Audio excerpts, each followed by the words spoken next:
नमस्कार दोस्तों, स्वागत है आपका इन्वेस्टिंग दर्पण की एक और वीडियो में। और इस वीडियो में मैं आपसे डिस्कस करूंगा तीन स्टॉक्स को। बात करें इन तीनों स्टॉक्स की तो इनके क्वार्टर फोर के नंबर हमें बाजार में आते हुए देखने को मिल रहे हैं और ये नंबर हमें बाजार बंद होने के बाद देखने को मिले थे। तो ऐसे में देखने वाली बात होगी कि इन स्टॉक्स पर इनके क्वार्टर फोर के नंबर्स का असर आपको कैसा देखने को मिलता है। अगर आपने इनमें से किसी भी स्टॉक में इन्वेस्टमेंट कर रखा है या इन्वेस्टमेंट करने के बारे में सोच रहे हैं तो आपको पता होना चाहिए कि कंपनी के क्वार्टर फोर के नंबर हमें कैसे देखने को मिल रहे हैं। तो वीडियो काफी महत्वपूर्ण होने जा रही है। वीडियो को आप अंत तक देखिएगा, साथ के साथ में डिविडेंड भी डिस्कस करूंगा, तो आप अंत तक बने रहिएगा। बात करें पहले स्टॉक की तो मैं टीटागढ़ रेलवे सिस्टम के बारे में बात कर रहा हूँ। बात करें स्टॉक की तो बीते दिन 2.40% की तेजी देखने को मिली है और स्टॉक 1114 रुपये 80 पैसे पर हमें बंद होता हुआ देखने को मिला है। बात करें टीटागढ़ रेल सिस्टम की तो यह स्टॉक इन्वेस्टमेंट के हिसाब से काफी अच्छा है और रिटर्न्स भी इसके काफी बेहतर हमें देखने को मिलते हैं। अगर मैं आपको इसके एक साल के रिटर्न्स दिखाऊं तो आप देखिएगा 138% के रिटर्न्स दे चुका है। तो फ्रेंड्स, ऐसे में आप चाहें तो इसके क्वार्टर फोर के नंबर्स के चलते टीटागढ़ रेलवे सिस्टम स्टॉक पर नजर रख सकते हैं। हो सकता है इसके क्वार्टर फोर के नंबर्स के चलते स्टॉक में आपको अच्छी खासी तेजी भी देखने को मिले। बात करें टीटागढ़ रेलवे सिस्टम की तो इसके क्वार्टर फोर के नंबर्स देखने से पहले मैं आपसे डिविडेंड डिस्कस कर देता हूं कि आपको टीटागढ़ में डिविडेंड कितना देखने को मिलेगा। बात करें इसमें तो 15 मई को हमें वेडनेसडे को यह बोर्ड ऑफ डायरेक्टर की तरफ से अनाउंस होता हुआ देखने को मिला है कि इन्होंने फाइनल डिविडेंड को रिकमेंड किया है, जो कि 2 रुपये प्रति शेयर आपको देखने को मिलेगा। बात करें फ्रेंड्स इसकी रिकॉर्ड डेट की तो रिकॉर्ड डेट अभी अभी हमें सामने आती हुई देखने को नहीं मिल रही है। बात करें इसमें तो जो इनकी एजीएम होगी, एजीएम में शेयर होल्डर्स के अप्रूवल के बाद आपको यह डिस्पैच या पेड होता हुआ देखने को मिलेगा। तो ऐसे में अगर हम बात करें टीटागढ़ रेलवे सिस्टम की तो आपको इसमें 2 रुपये प्रति शेयर डिविडेंड देखने को मिलेगा। तो यह बात आपको पता होना चाहिए। बात करें टीटागढ़ रेल की तो इसके क्वार्टर फोर के नंबर्स को देख लेते हैं। ईयर ऑन ईयर बेसिस के हिसाब से भी देखेंगे और क्वार्टर एंड क्वार्टर बेसिस के हिसाब से भी देखेंगे। तो बात करें क्वार्टर बेसिस के हिसाब से तो आप देखिएगा दिसंबर 23 से मार्च 24 को सेल्स को अगर हम देखें तो 955 करोड़ रुपए से बढ़कर के 1052 करोड़ रुपए हो गई है। तो सेल्स हमें इनकी बढ़ती हुई देखने को मिल रही है। बात करें ईबीआईटी की तो 111 करोड़ रुपए से बढ़कर के 118 करोड़ रुपए हो गई है। तो ईबीआईटी में हमें क्वार्टर बेसिस के हिसाब से जंप देखने को मिल रही है। नेट सेल्स में जंप देखने को मिल रही है। बात करें नेट प्रॉफिट की तो 74.8 से बढ़कर के 79 करोड़ हमें देखने को मिल रहा है। तो कहा जा सकता है कि हमें इनके नेट प्रॉफिट भी बढ़ते हुए देखने को मिल रहे हैं। बात करें ईपीएस की तो 5.56 रुपये से बढ़कर के 5.86 रुपये हो गया। तो हमें इनके क्वार्टर बेसिस के हिसाब से ईपीएस में भी जंप देखने को मिल रही है। तो बात करें टीटागढ़ रेल की तो क्वार्टर बेसिस के हिसाब से परफॉर्मेंस हमें अच्छी देखने को मिल रही है। ईयर ऑन ईयर बेसिस के हिसाब से देखें तो सेल्स में 8% की जंप है, ईबीआईटी में 28% की जंप है। बात करें नेट प्रॉफिट की तो 69% की जंप देखने को मिल रही है। ईपीएस की अगर हम बात करें तो 45% की जंप है। तो ओवरऑल बात करें टीटागढ़ रेल की तो ईयर ऑन ईयर बेसिस के हिसाब से भी नंबर काफी अच्छे देखने को मिल रहे हैं। क्वार्टर बेसिस के हिसाब से भी नंबर काफी अच्छे देखने को मिल रहे हैं। साथ के साथ कंपनी ने 2 रुपये के डिविडेंड का भी अनाउंसमेंट किया है। और बात करें स्टॉक के रिटर्न्स की तो रिटर्न्स भी इसके धमाकेदार है। और बात करें स्टॉक के फंडामेंटली तो फंडामेंटली भी ये स्टॉक काफी अच्छा देखने को मिलता है। तो ऐसे में आपने अगर टीटागढ़ रेल स्टॉक में इन्वेस्टमेंट कर रखा है तो आपको पता हो चाहिए कंपनी की परफॉर्मेंस हमें क्वार्टर फोर की धमाकेदार देखने को मिल रही है, जिसके चलते हो सकता है इनका असर आपको स्टॉक पर भी देखने को मिले। तो आप टीटागढ़ रेल स्टॉक पर नजर रख सकते हैं। बात करें अगले स्टॉक की तो इंडियन एनर्जी एक्सचेंज यानी कि आईईएक्स के बारे में बात करो। बात करें आईईएक्स की तो इसके क्वार्टर फोर के नंबर्स भी हमें बाजार बंद होने के बाद देखने को मिले थे। तो ऐसे में इसके क्वार्टर फोर के नंबर्स का असर आज आपको स्टॉक पर देखने को मिल सकता है। बात करें स्टॉक की तो 15 मई को 0.76% की हमें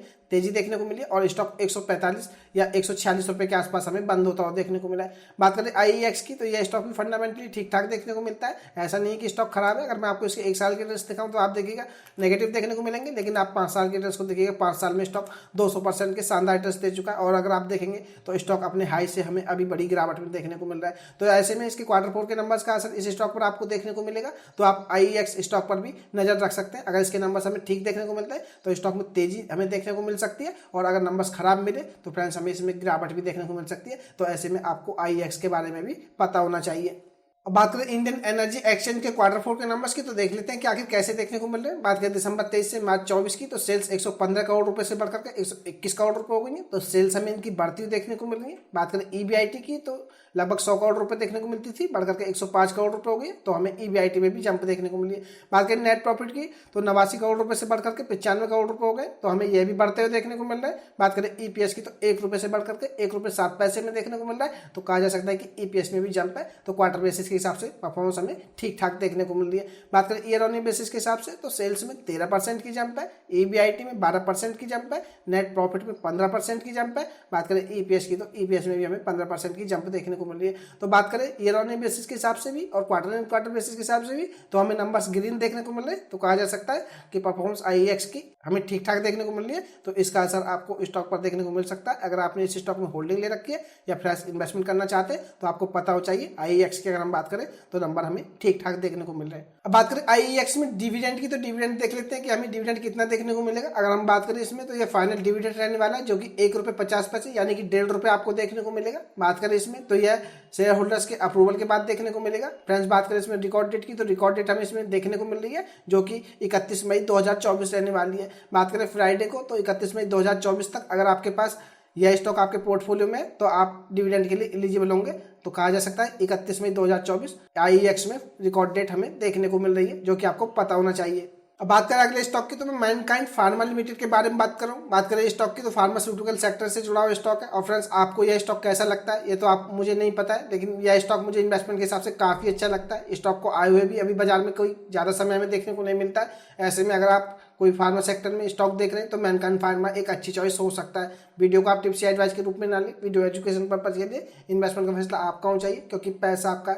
बात करें मैनकाइंड फार्मा की तो इसके क्वार्टर 4 के नंबर्स भी हमें बाजार में आते हुए देखने को मिल रहे हैं। तो ऐसे में देखने वाली बात होगी कि इसके क्वार्टर 4 के नंबर्स का असर स्टॉक पर हमें कैसा देखने को मिलता है। बात करें स्टॉक की बीते दिन 15 मई को तो 2.42% की बड़ी गिरावट देखने को मिली है और स्टॉक 2194 रुपये पर हमें बंद होता हुआ देखने को मिला है। बात करें मैनकाइंड फार्मा की, इस स्टॉक में इन्वेस्टमेंट का आपके पास एक मौका भी हो सकता है। अगर हम स्टॉक के 52 वीक हाई को देखें तो 2490 रुपये हमें देखने को मिलता है। तो कहा जा सकता है कि स्टॉक लगभग 200 रुपये अभी हमें नीचे देखने को मिल रहा है। तो ऐसे में इसके क्वार्टर 4 के नंबर्स के चलते अगर इस स्टॉक में आपको गिरावट देखने को मिले या तेजी देखने को मिले तो इस स्टॉक में आप इन्वेस्टमेंट कर सकते हैं। अगर मैं आपको इस स्टॉक के लॉन्ग टर्म के रिटर्न्स दिखाऊं तो आप देखिएगा यह स्टॉक 12 मई 2023 से हमें देखने को मिलता है और 57% के शानदार रिटर्न्स दे चुका है। तो ऐसे में आप मैनकाइंड फार्मा स्टॉक पर भी नजर रख सकते हैं। बात करें मैनकाइंड फार्मा की तो फंडामेंटली काफी अच्छा है और रिटर्न भी इसके ठीक ठाक देखने को मिलते हैं। अगर आपका लॉन्ग टर्म का पॉइंट ऑफ व्यू है तो यह स्टॉक आपके लिए एक बेस्ट चॉइस हो सकता है और लॉन्ग टर्म में ये आपको अच्छे रिटर्न्स देने की पूरी कैपेबिलिटी रखता है। बात करें मैनकाइंड फार्मा की तो इसके क्वार्टर 4 के नंबर्स को देख लेते हैं कि कैसे देखने को मिल रहे हैं। बात करें दिसंबर 23 से मार्च 24 की तो सेल्स 2359 करोड़ रुपए से गिर करके 2153 करोड़ रुपए रह गई। तो कहा जा सकता है कि सेल्स हमें इनके क्वार्टर बेसिस के हिसाब से गिरती हुई देखने को मिल रही है। बात करें EBIT की तो 603 करोड़ रुपए से गिर करके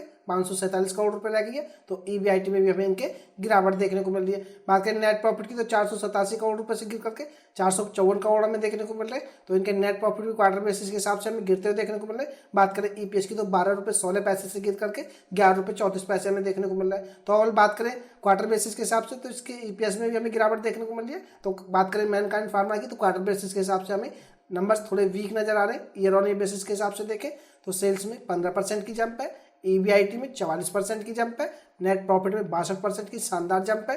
बात करें EPS की तो 62% की जंप हमें EPS में भी देखने को मिल रही है। तो बात करें मैनकाइंड फार्मा की तो ईयर ऑन ईयर बेसिस के हिसाब से परफॉर्मेंस को ठीक कहा जा सकता है। क्वार्टर बेसिस के हिसाब से हमें जरूर कमजोर नंबर देखने को मिल रहा है। तो ऐसे में आप मैनकाइंड फार्मा के स्टॉक पर नजर रख सकते हैं। अब देखने वाली बात होगी कि बाजार इसके नंबर्स को लेकर के कैसा रिएक्ट करता है और स्टॉक में हमें कैसा मोमेंटम देखने को मिलता है। बात करें मैनकाइंड फार्मा की तो स्टॉक अच्छा है। अगर आपको इस स्टॉक में गिरावट मिले तो आप इस स्टॉक को इन्वेस्टमेंट के लिए देख सकते हैं। तो यह थी खास अपडेट 3 स्टॉक्स के क्वार्टर 4 के नंबर्स पर। मैंने इन स्टॉक्स के आपसे क्वार्टर 4 के नंबर्स भी डिस्कस किए, साथ के साथ डिविडेंड भी आपसे डिस्कस किया। तो यह खास अपडेट की वीडियो आपको कैसी लगी मुझे कमेंट करके बताएं। अगर आपको वीडियो अच्छी लगी हो तो वीडियो को लाइक करें, शेयर करें। मैं मिलूंगा आपसे नई वीडियो में, तब तक के लिए नमस्कार।